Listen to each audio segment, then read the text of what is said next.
오늘 함께 보실 말씀은 아모스 7장 7절에서 13절까지.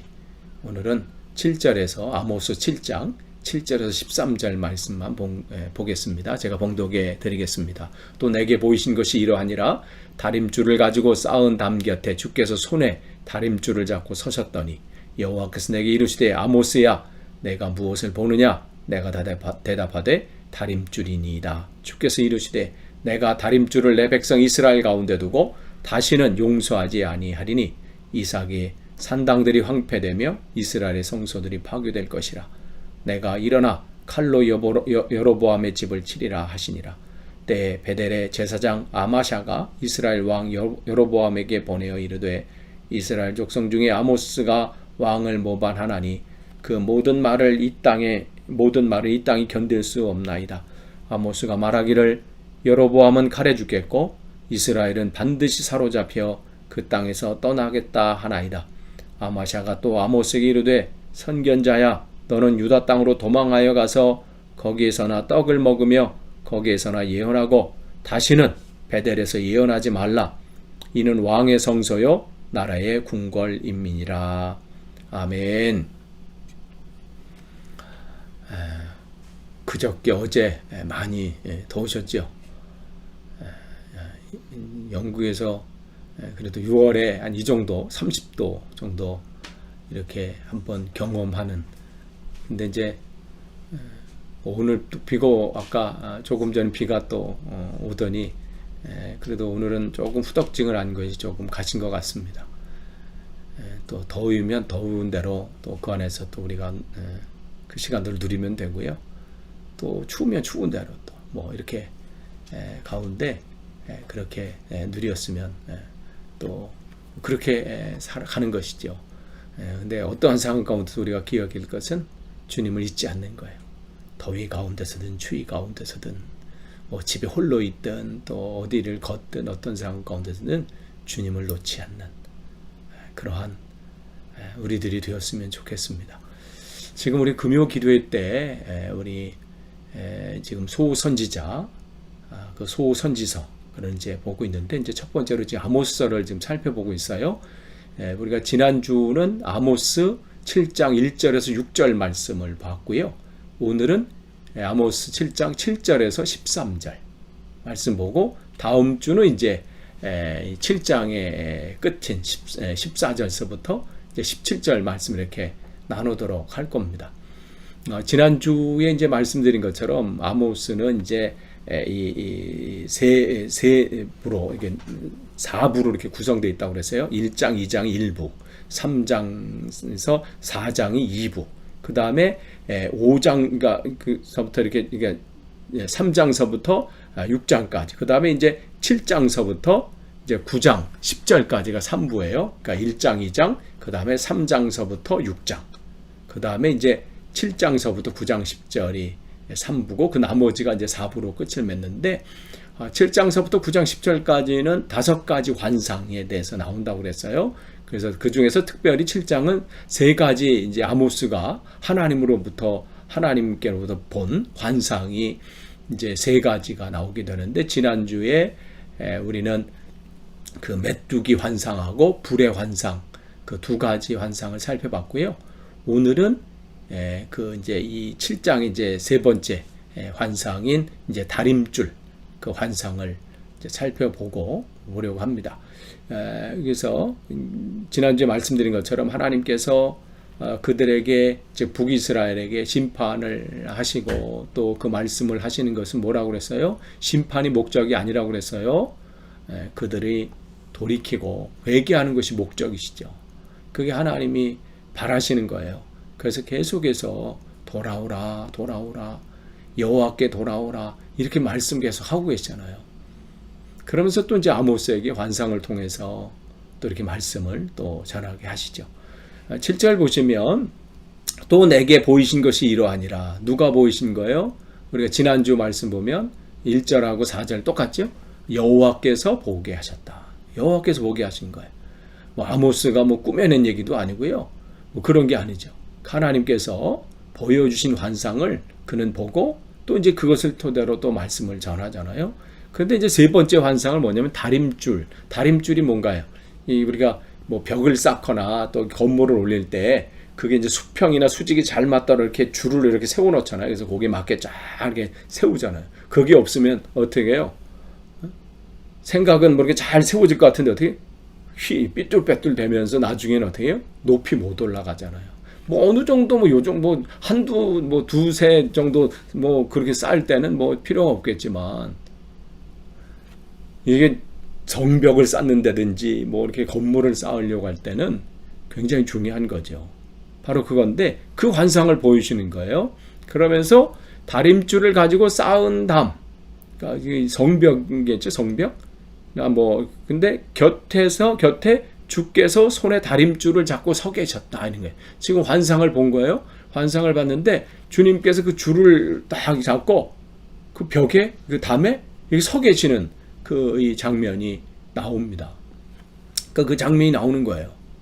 그러면서 여기 뭐냐면 이들이 어떠한지, 그러니까 거기 보면 쌓은 담이라고 이렇게 돼 있어요. 그러니까 이 완공이 된 거겠죠. 나름대로 자기들은 쌓은다고 쌓았는데 하나님께서 그게 잘 쌓여져 있는지 어떻게 해요? 점검하신다는 거. 그 환상을 보는 거예요. 체크하시는 거예요. 점검하시는 거죠. 이걸 보면 우리가 한번 점검해 볼 필요 있어요. 나의 삶의 모습은 지금 잘 쌓고 있나? 지금까지 지금 잘 쌓아져 왔나? 우리가 점검해 볼 필요 있죠. 왜냐면 오늘 본문 말씀 보면 주님께서 그것을 점검하고 계신다고 하시잖아요. 그러니까 우리는 하루하루의 삶이 정말 그냥 허투루 살 수가 없는 거죠.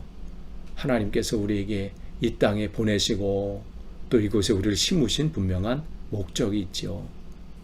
우리에게 맡겨진 또 사명도 있죠. 그러니까 그런 것도 우리가 기억하면서 우리가 하루하루를 지금 쌓고 있는 거예요. 오늘 우리의 모습은 어떻게 해요? 어제까지 내가 살아온 그 모습이 오늘 있는 거죠. 뭐 갑자기 오늘 변화되는 건가요? 아니죠. 어제까지 내가 어떻게 살아왔는지가 오늘 내 결정되는 거잖아요. 그러면 내일의 삶이 내가 어떻게 될까? 1년 후의 삶이 어떻게 될까? 그건 어떻게 알 수 있어요? 오늘 내가 어떻게 살았는지를 보면 돼요. 내가 오늘 어떠한 모습으로 하루를 보냈는지를 보면 내일이 결정이 되는 거죠. 그거는 뭐 건강도 마찬가지고 특별히 뭐예요? 우리의 영적인 상태도 마찬가지죠. 요즘 여러분들이 이 팬데믹 이 상황 속에서 성경을 잘 읽고 뭐 열심히 읽고 계신다는 소식을 들을 때 얼마나 기분이 좋은지 몰라요. 이렇게 성경 읽기 운동이 일어나고 막 이런 것들 잘하고 계신 겁니다. 근데 그게 어떻게 해요? 하나님께서 여러분 하게 하신 거예요. 그러니까 여러분이 그 말씀 안에서 여러분의 신앙을 잘 쌓으세요. 또한 기도하는 가운데 또 기도에 그 쌓아야 되죠. 오늘 아침 여러분이 이제 새벽 기도에 오늘 아침 말씀 여러분 기억하시면 누가복음 10장 1절에서 12절 말씀 이렇게 나눴잖아요. 거기 주님께서 제자들을 파송하시면서 뭐라고 말씀하셨어요? 추수할 것은 많다. 그런데 일꾼이 적다. 이렇게 말씀하시면서 뭘 부탁하셨어요? 너희들이 보내시니까 하나님 아버지 앞에 어떻게 해요? 간구해서 청해서 일꾼을 보내달라고 기도해라. 간구하라고 말씀하시죠. 그러니까 우리의 하루하루의 이 삶에 쌓아야 될 것 중에 하나가 다른 게 아니에요. 주님께서 우리에게 분명히 말씀하십니다. 너희는 먼저 그의 나라와 그의 의를 구하라. 그랬어요. 그러니까 우리가 구해야 될 것은 뭐예요? 세상에 다른 게 아니에요. 오직 먼저 가장 귀한 것, 그 기도를 쌓는 거예요. 하나님 이 시대에 이 사명을 감당해야 되는데 하나님 내게 힘을 주십시오. 이걸 간구하시고 또 뭐예요? 함께 일할 수 있는 이 동역할 수 있는 하나님 사람을 보내주십시오. 또 이 시대를 우리 교회를 놓고 여러분 기도하셔야 되죠. 하나님 이 시대 교회가 하나님 맡겨진 그 귀한 사명을 감당하기를 원합니다. 바로 그것을 쌓는 거예요. 우리에게 맡겨진 그 사명들 내가 지금 잘 감당하고 있는지 그걸 보시는 것이죠. 그걸 측량하시는 거예요. 근데 이렇게 8절 보세요. 8절 보시면 그런데 뭐예요? 여호와께서 내게 이르시되 아모스야 내가 무엇을 보느냐 이렇게 했어요. 내가 대답하되 다림줄이니이다. 주께서 이르시되 내가 내 다림줄을 내 백성 이스라엘 가운데 두고 측량하고 계신다는 것이죠. 그들은 자기들은 이제 선택받았으니까 그건 괜찮은 줄 알았다는 거예요. 아니에요. 하나님은 불렀기 때문에 세우셨기 때문에 점검하는 거예요. 관계없으면 그럴 필요 없죠. 근데 하나님께서 세우셨기 때문에 점검하시는 거예요. 세우셨기 때문에 그냥 그렇게 있어서는 안 되는 것이죠. 잘 세워가고 있는지 잘 되었는지 점검하시고 체크하시는 것이죠. 이스라엘 백성의 삶이 어떠한지 잘 세워졌는지. 그럼 이 말씀 보면 말씀 묵상하면서 우리는 두려움을 느낄 수밖에 없죠. 하루하루의 삶을 내가 잘 가고 있나. 왜냐하면 하나님께서 우리를 부르시고 세우셨기 때문에 그래요. 우리는 사명자로 하나님께서 세우신 겁니다. 그러니까 교회는 그냥 어떤 세상의 어떤 단체나 그런 게 아니지요. 또 교회는 목사 혼자 하는 것이 아니잖아요. 혼자 장구치고 북치고 혼자 하는 게 아니지요. 함께 동역하는 거예요. 그게 교회인 겁니다. 저 혼자 할 수도 없고요. 어떤 분 혼자 할 수 있는 게 아니에요. 함께 가는 거예요. 그래서 그 일들을 어떻게 함께 쌓아가는 거죠. 저 혼자 이렇게 쌓아간다고 되나요? 같이 쌓아져 가고 이렇게 쌓아져 갈 때 어떻게 해요? 든든해져 가는 거죠. 또 하나 갖고 돼요? 겹겹이 갈수록 어떻게 더 든든해지는 거잖아요.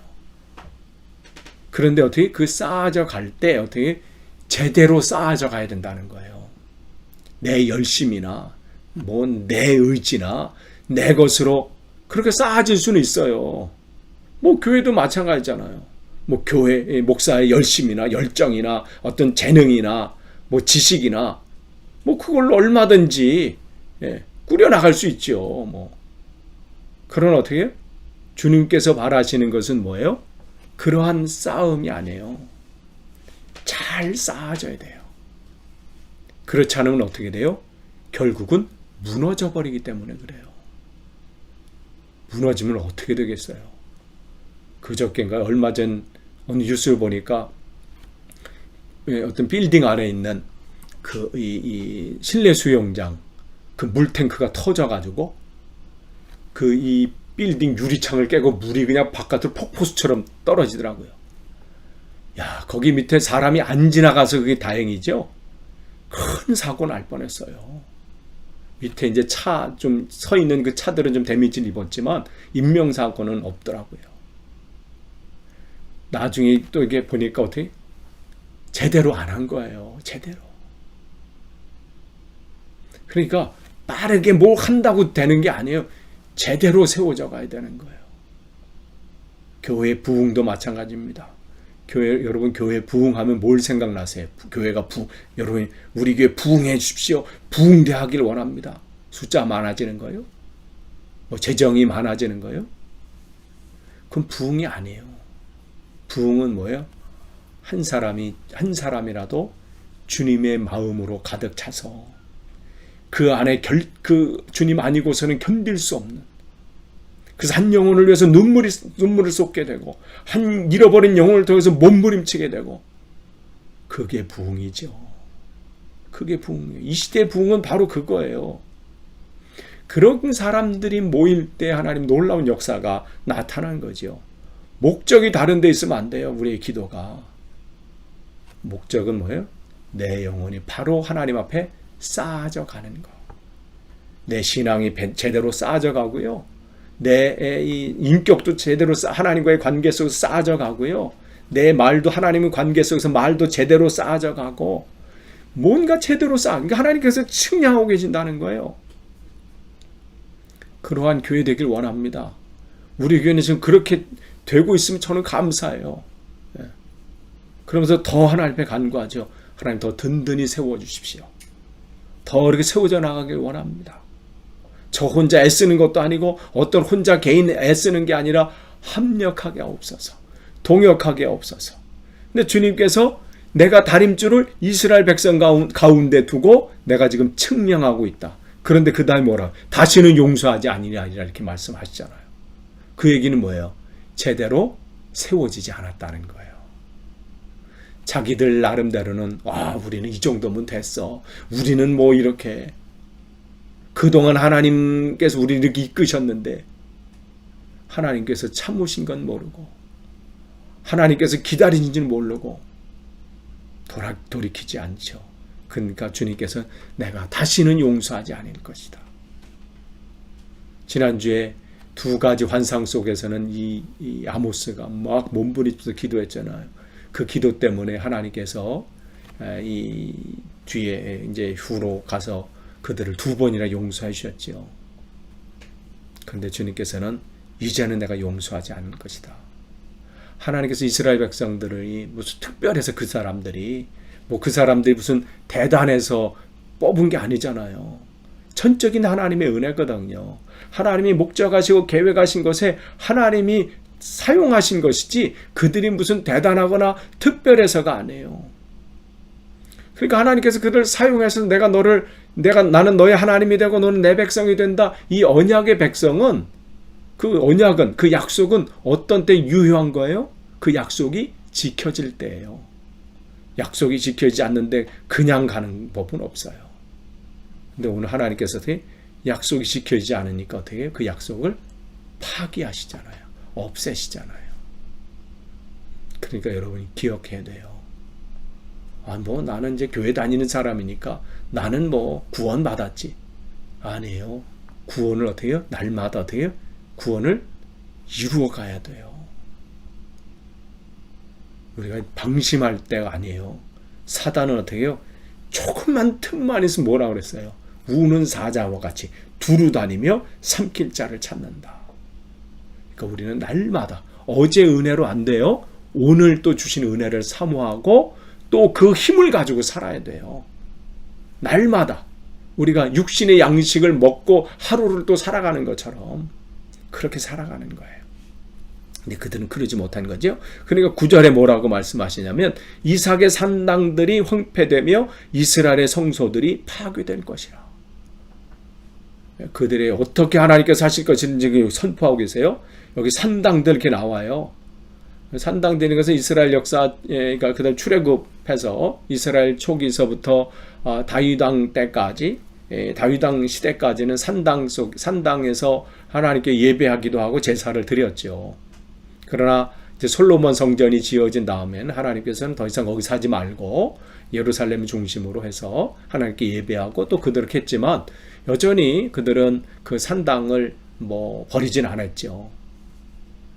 결국은 그 산당은 요시야 왕 때 종교개혁이 일어나면서 다 산당을 하고 이런 일들이 일어나기까지는 그것은 여전히 그들이 제사를 드리고 이러한 장소로 사용됐는데 그게 그렇게 그 이름대로 처음에 그 생각대로 또 처음에 계획한 대로 그렇게 했으면 좋은데 그게 어떻게 변질되는 게 문제죠. 결국은 우상을 숭배하게 되고 우상을 숭배하는 자리가 되고 장소가 되고 그렇게 변질이 되는 거예요. 그러니까 하나님께서 어떻게 해요? 자기 나름대로는 그것을 하나님께 예배하는 장소로 생각한 거예요. 우리는 열심히 지금 하고 있습니다. 하나님 한 곳에서 더 하면 더 좋죠. 이런 생각을 가졌는지 모르겠어요. 열심히 한다고 했지만 어떻게 해요? 하나님께서 이제는 더 이상 견딜 수가 없는 거예요. 그래서 어떻게 거기를 파괴한다 그랬어요. 그러니까 예배 자리가 어떻게 되는 거예요? 하나님 받지 않는 장소가 되어버리는 것이고 하나님께서 그것을 닫아버리시는 거예요. 파괴하신다고 말씀을 하시잖아요. 온전히 제대로 감당 못하면 아무리 그것이 성전일지라도 그것이 아무리 대단한 곳일지라도 그것이 하나님 앞에 온전히 사용되지 못하고 하나님 뜻대로 그것이 사용되지 않을 때는 하나님 과감 없이 그것을 닫아버리시고 또 그것을 하나님께서 없애버리신다는 거예요.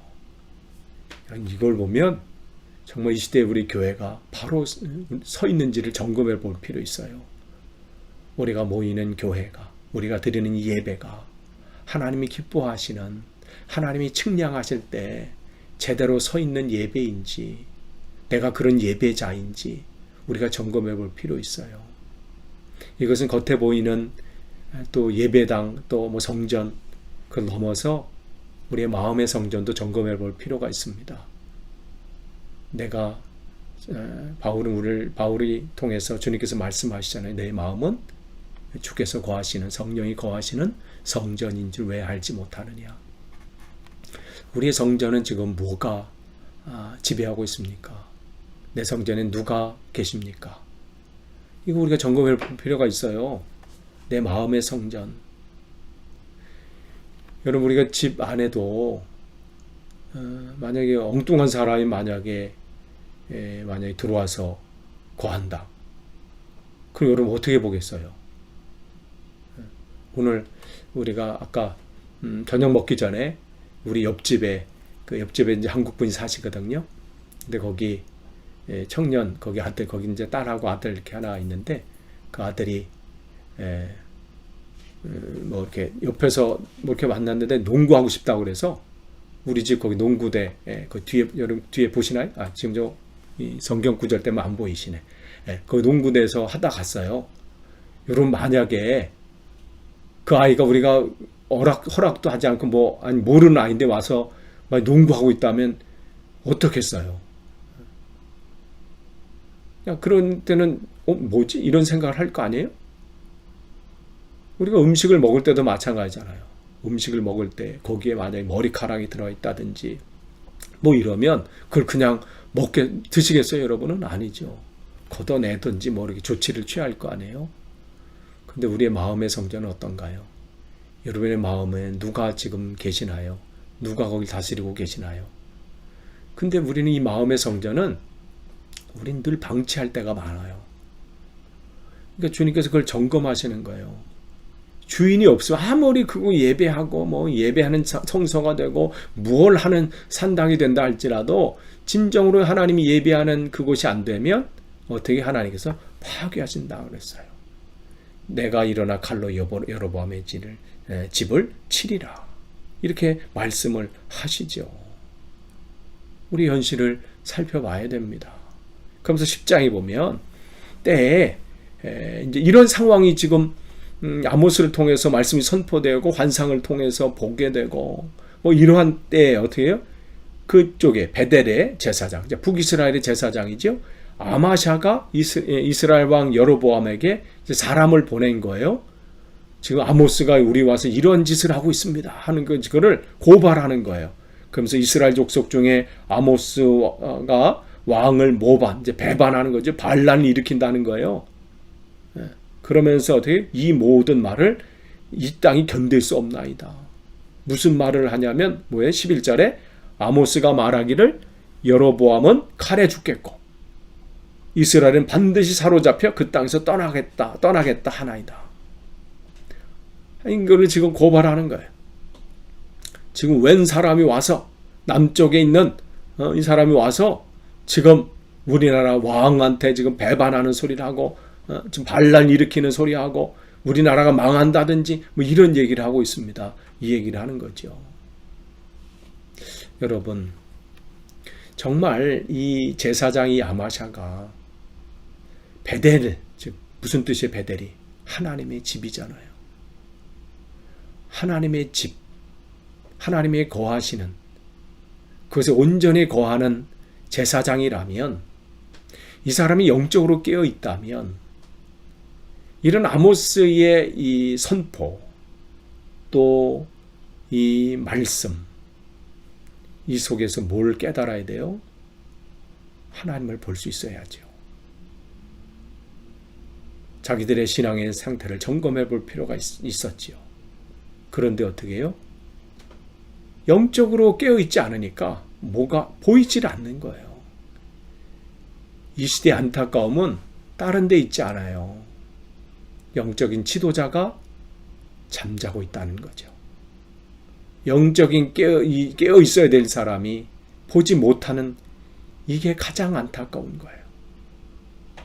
그 왕이 보지 못하는 게 안타까운 게 아니에요. 이스라엘 백성들이 제대로 살지 못하는 게 안타까운 게 아니라 영적으로 깨어서 그들을 말씀을 선포하고 전하고 가르쳐야 할 이 제사장이 이 상황을 알지 못하는 것이 정말 비참한 것이고 안타까운 상황입니다.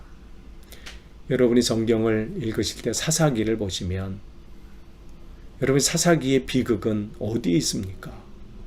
하나님께서 출애굽을 잘 준비하셔서 그렇게 나오게 하시고 또 모든 것 가운데 땅도 잘 분배하시고 모든 것 잘 준비하셔서 처음 시작한 거 아니에요. 사사시대.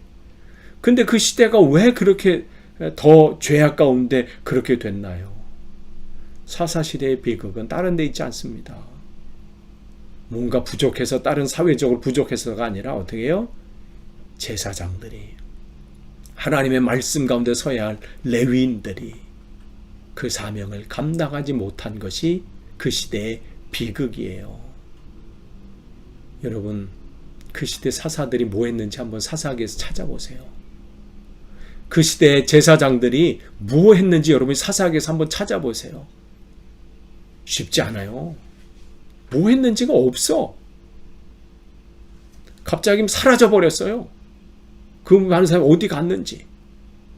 무슨 어디 단체로 여행 간 것도 아니고 무슨 팬데믹이 있어서 뭐 격리에 있던 것도 아닌데 뭘 했는지가 안 나와요. 하나님께서 그들을 세우신 목적이 뭘까요?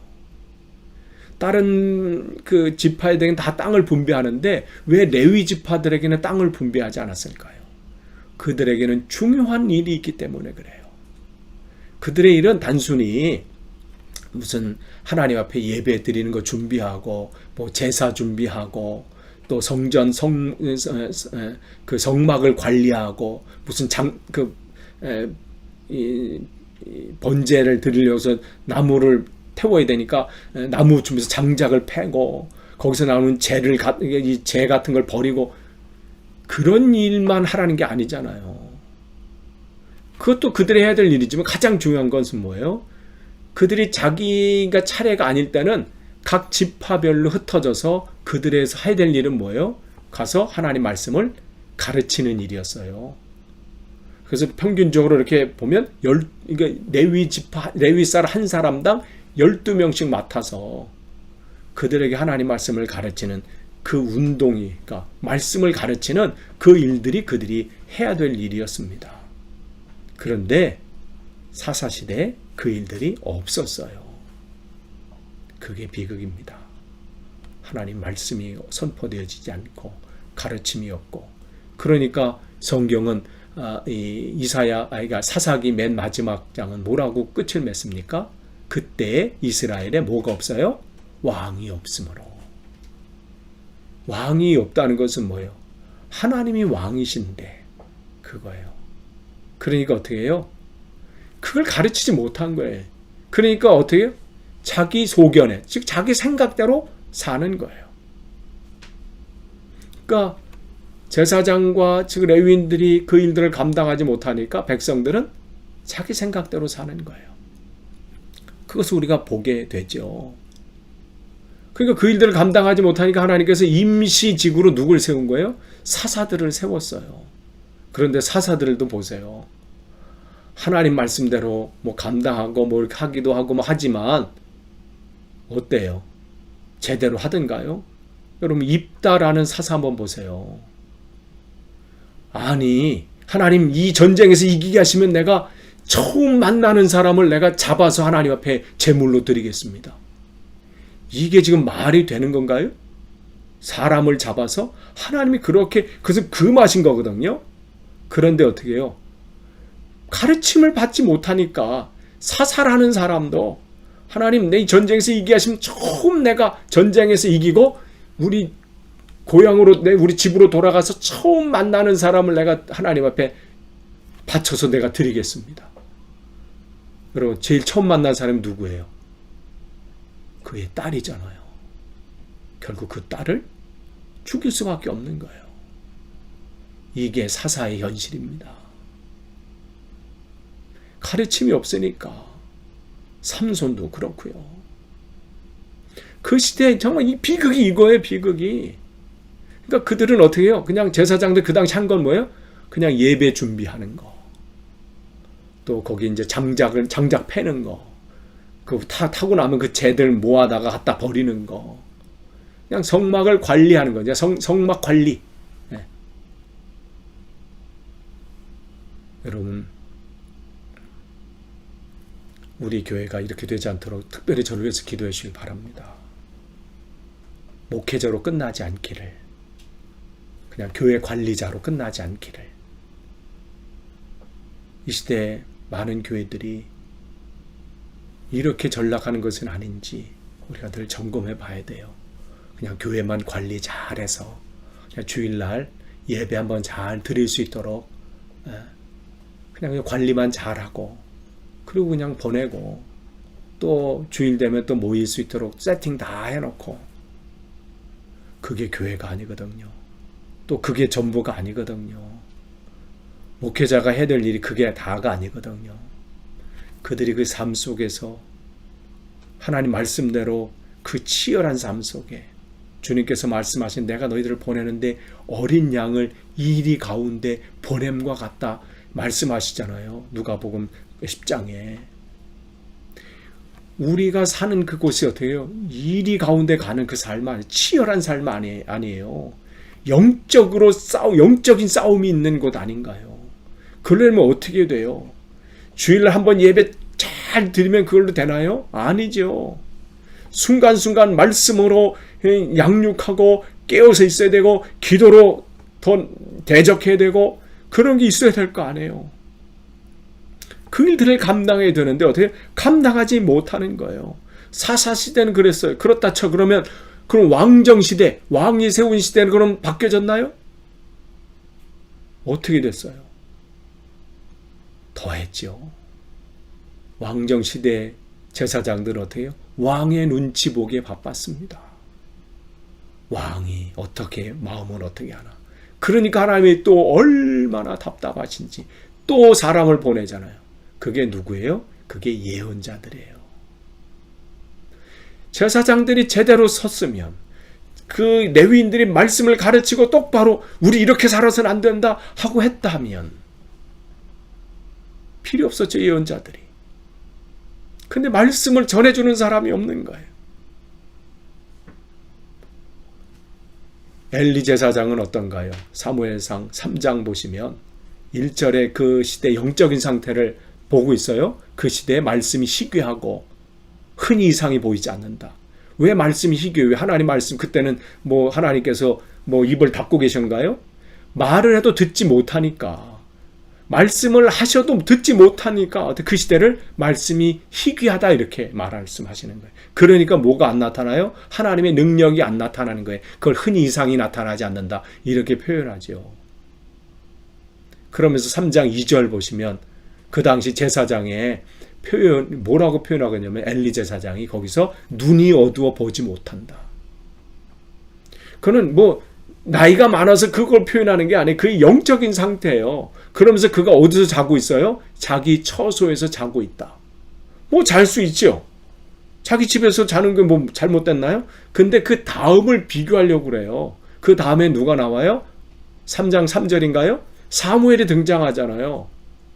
근데 그 사무엘이 등장하기 전에 아직 하나님의 전에 성전에 불은 꺼지지 않았다. 아직까지는 어떻게 해요? 하나님의 은혜가 거기 있다는 거예요. 아직까지는 하나님의 기다림이 있다는 거죠. 불이 꺼지지 않았다. 그런데 거기 사무엘이 등장하면서 어떻게 해요? 사무엘은 어디서 자고 있어요? 하나님의 성전에서 자고 있다. 그러니까 그 당시의 제사장, 엘리 제사장을 대표로 하는 그 제사장과 레위인들의 상태가 어떠한지 그를 적나라하게 표현하잖아요. 정말 이 시대에, 그러면 이 시대의 제사장 레위인들은 누구예요? 우리들이에요. 우리는 택하신 하나님의 제사장입니다. 우리가 하나님의 백성이고 우리가 하나님의 사람들이에요. 우리가 졸면요, 우리가 깨어있지 않으면요 어떻게 해요? 이 시대에 어려움이 오는 거예요. 여러분의 가정을 위해서 여러분이 깨어 있어야 합니다. 여러분의 자녀를 위해서 기도하셔야 되고요. 여러분의 가정을 위해서 여러분 기도하셔야 되고, 하나님 앞에 은혜를 구하셔야 돼요. 또 이 시대를 놓고 여러분이 기도하셔야 되고, 이 시대에 여러분이 하나님이 찾으시는 그 영혼, 그 한 사람을 여러분 놓고 간구하셔야 되고, 여러분 우리가 깨어 있어야 합니다. 그것 때문에 우리 교회를 이곳에 세우신 거예요. 우리가 그걸 감당하길 원합니다. 감당하지 못하고 그냥 교회 관리하는 것만 끝나면 비참해지는 거예요. 그보다 비참한 게 어디 있겠어요. 근데 이제 12절 거기 보시면 아마샤가 또 아모스에게 이르되 선견자야, 조롱하는 거죠. 아모스를 너는 유대 땅으로 도망하여 가서 거기에서나 떡을 먹으며 거기서나 예언하고. 그러니까 이 사람은 자기가 하나님이 부르셨다는 그 이미 그 부르심의 소명의식은 이미 무슨 팔아먹은 거예요. 까먹은 거예요. 그냥 밥 벌어먹고 밥 먹기 위해서 그냥 자기 자리만 잘 지키면 되는 거죠. 그러니 자기를 그렇게 보니까 어떻게 해요? 남도 그렇게 보이는 거예요. 아모스야, 여기는 내 지역이니까 13절에 그랬잖아요. 다시는 베델에 가서 예언하지 말라. 여긴 내 지역이니까 너 여기서 이러지 말고 네 땅으로 유다로 가서 거기서 밥 벌어먹고 살아라. 이러는 거죠. 거기서 예언하면서 그냥 밥이나 먹고 밥 벌어먹고 살아라. 그냥 사꾼 목사가 되라는 거죠. 그렇게 하라는 거예요. 그러니까 보는 눈도 없고 들을 귀도 없으니 이렇게 말할 수밖에 없는 겁니다. 여러분 정말 특별히 저를 위해서 기도해 주십시오. 제 영적인 눈이 다치지 않고 이 들을 수 있는 귀가 다치지 않도록, 특별히 귀가 다치는 순간, 음성이 들려지지 않는 순간 정말 그 목회는 답답해지는 거예요. 비참해지는 겁니다. 그러니 얼마나 힘들겠어요. 그러니까 지금 그런 거예요. 그의 관심은 이 말씀에 있지 않아요. 아모스를 통해서 하나님께서 왜 저를 통해서 이곳에 보내셨는지 거기에 관심이 없고, 왜 이가 내 지역에 와서 이렇게 분란을 일으키는가, 왜 이렇게 어려움을 갖게 하는가, 그러면서 어떻게 해요? 내쫓기에 자기가 지금 이 누리는 것에만 관심이 있어요. 하나님의 말씀에는 전혀 관심이 없습니다. 오로지 이의 관심은 왕의 눈치를 보는 거예요. 그가 지금 이것 때문에 마음이 심기가 불편하면 어떨까? 내 자리가 위태로워지면 어떻게 될까? 그러니까 그 이의 목회는 하나님의 말씀에 있지 않아요. 하나님의 말씀의 선포에 있지 않고 어떻게 하면 이 자리, 나를 이 자리를 맡게 하는 그 자기를 보호해주는 그 힘, 거기에 있죠. 이러면서 저를 되돌아봤습니다. 나는 지금 뭐에 관심이 있나? 내 관심이 다른 것에 있어서는 안 되고 늘 하나님 말씀 앞에 있어야 되는데, 사람이라 우리가 지나가다 보면 사람에도 관심을 가질 때 있잖아요. 목회자들 그럴 때 있거든요. 그 교회 안에 누가 주도권을 잡나, 그 사람에게 쏠릴 때가 있잖아요. 또 어떻게 해요? 세상적으로 좀 잘 나가는 사람이 있으면 어떻게 해요? 거기에 또 잘못 말했다가는, 또 잘못 얘기했다가는 또 문제 생기면 어떻게 되니까 할 말도 못하죠.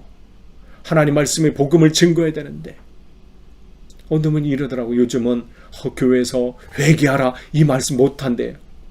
설교했다가 사람들이 상처받는데 위로해주고 감싸주고 이런 설교만 해야지 회개하십시오 이런 안 되고 천국과 지옥 얘기도 해서는 안 된대요. 그럼 어떻게? 무슨 얘기냐? 여러분은 괜찮습니다. 여러분은 사랑받기 위해서 태어났습니다. 이런 것만 하나요? 물론 위로와 평안을 저는 굉장히 중요하지요. 그러나 때로는 어떻게 해요? 잘못된 것 있을 때는 정확히 지적해주는 그 말씀이 필요한 거죠. 그러니까 그걸 자기가 못하니까 어떻게 되지 않는 거예요. 하는 얘기가 어떻게 해요? 13절에 다시는 베델에서 예언하지 말라.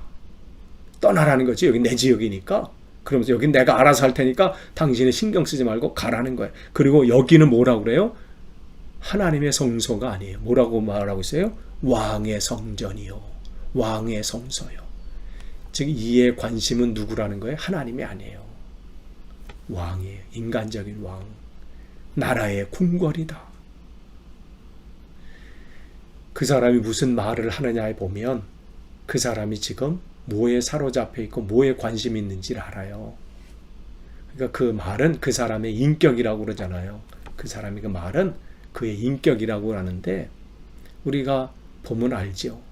그의 기도 속에 무슨 기도가 많이 나오는지 그걸 보면 그의 신앙의 상태든지 믿음의 그 상태를 알 수 있어요. 뭘 구하고 있는지 그의 지금 구하고 있는 기도의 제목이 무엇가 중심인지 들어보면 그분의 신앙적인 상황 또 상태 또 이 수준 이런 거를 대략 짐작할 수 있죠. 지금 이 왕의 말, 이 선자, 이 제사장이 이 말을 통해서 이 제사장이 누구를 믿고 있는지, 누가 이를 이끌고 있는지를 볼 수 있죠. 이 사람은 하나님이 자기를 세웠다는 것을 잊은 것 같습니다. 오로지 왕에게. 끝을 맺습니다. 오늘 이 말씀 속에서 정말 우리가 다시 한번 우리를 돌아보길 원하고 우리 교회를 보길 원합니다. 내가 지금 우리가 교회가 잘 세워져 가고 있는지, 내 신앙은 지금 잘 하나님 보시기에 그 다림줄 안에서 잘 이렇게 세워져 가고 있는지 점검하고, 또 우리가 영적으로 깨어 있어서 하나님의 소리에 민감하고, 그 소리가 어떠한 말씀일지라도 말씀하시면 내가 나아가고 주님 뜻이 아니면 내가 멈춰서겠습니다. 늘 내 삶을 되돌아봐서 회개하는 삶을 살기를 원합니다.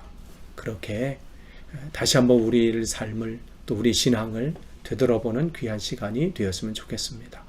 이 시간 우리 함께 우리 합심해서 기도하는 시간을 갖겠습니다.